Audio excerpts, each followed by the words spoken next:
ताजमहल तेजो महल में जलाभिषेक और दुग्धाभिषेक की मांग को लेकर दायर किए गए वाद में सुनवाई नहीं हो सकी। कोर्ट ने अगली सुनवाई के लिए 20 जनवरी की तिथि नियत की है। सैयद इब्राहिम जैदी की तरफ से पक्षकार बनने के लिए दी गई अर्जी पर सोमवार को सुनवाई होनी थी, लेकिन उनके अधिवक्ता कोर्ट में पेश नहीं हुए।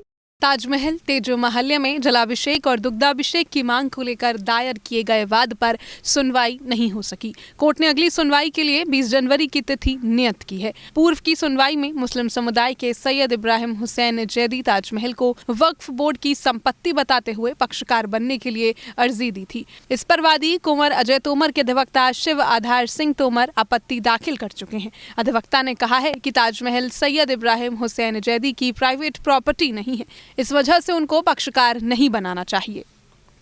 आज उसमें सुनवाई थी और हमारी तैयारी थी आज उसमें सर्वे के लिए एप्लीकेशन प्रार्थना पत्र प्रस्तुत करने के लिए, लेकिन इसी बीच सुप्रीम कोर्ट ने संबल मामले की संवेदनशीलता के चलते हुए सर्वे पर स्थगन आदेश पारित कर दिया और सभी देश की अदालतों को आदेश दे दिया कि अभी सर्वे पर कोई आदेश पारित नहीं होगा। इस वजह से हमें अपना कदम रोकना पड़ा और हमने आज सर्वे के लिए प्रार्थना पत्र प्रस्तुत नहीं किया। दूसरी तरफ उसमें जो मुस्लिम पक्ष ने पक्षकार बनने के लिए आवेदन किया हुआ है उसका भी निस्तारण आज होना था।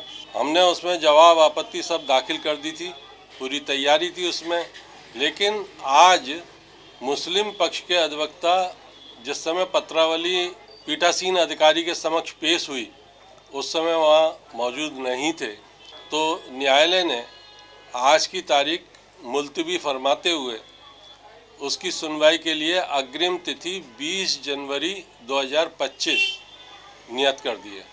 वादी योगी यूथ ब्रिगेड के प्रदेश अध्यक्ष अजय तोमर ने 22 जुलाई को सावन के महीने में ताजमहल के अंदर पूजा अर्चना के दौरान जलाभिषेक और दुग्धाभिषेक की मांग को लेकर अपने अधिवक्ता के माध्यम से कोर्ट में वाद दायर किया था। उसी समय से मामला लघुवाद न्यायालय की कोर्ट में विचाराधीन है। सोमवार को प्रतिवादी पक्ष के अधिवक्ता के कोर्ट में न पहुंचने पर अगली सुनवाई के लिए 20 जनवरी की तिथि नियत की गई है। देखिए, आज लघुवाद न्यायालय में ताजमहल जो कि तेजो महल है, करोड़ों हिंदुओं की आस्था का केंद्र है, जिसमें जलाभिषेक दुग्धाभिषेक की मांग को लेकर आज सुनवाई होनी थी। 23 जुलाई को हमने ये वाद दाखिल किया था सावन के महीने में।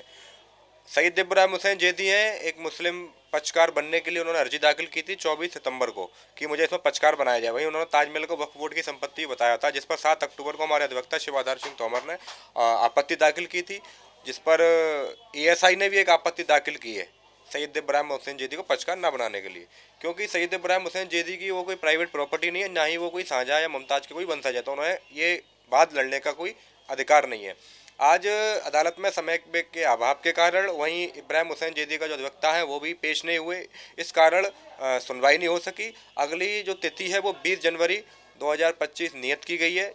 कोर्ट में 27 नवंबर को हुई सुनवाई में प्रतिवादी ASI के अधीक्षण पुरातत्वविद डॉक्टर राजकुमार पटेल के अधिवक्ता ने भी सैयद इब्राहिम हुसैन जैदी के पक्षकार बनने वाली अर्जी पर आपत्ति दाखिल की थी। अधिवक्ता ने कहा था कि ताजमहल से संबंधित जानकारी मुहैया कराना और केस लड़ना ASI की जिम्मेदारी है। इस मामले में सैयद इब्राहिम हुसैन जैदी को कोई अधिकार नहीं है। सी न्यूज़ के लिए उमेश शर्मा की रिपोर्ट।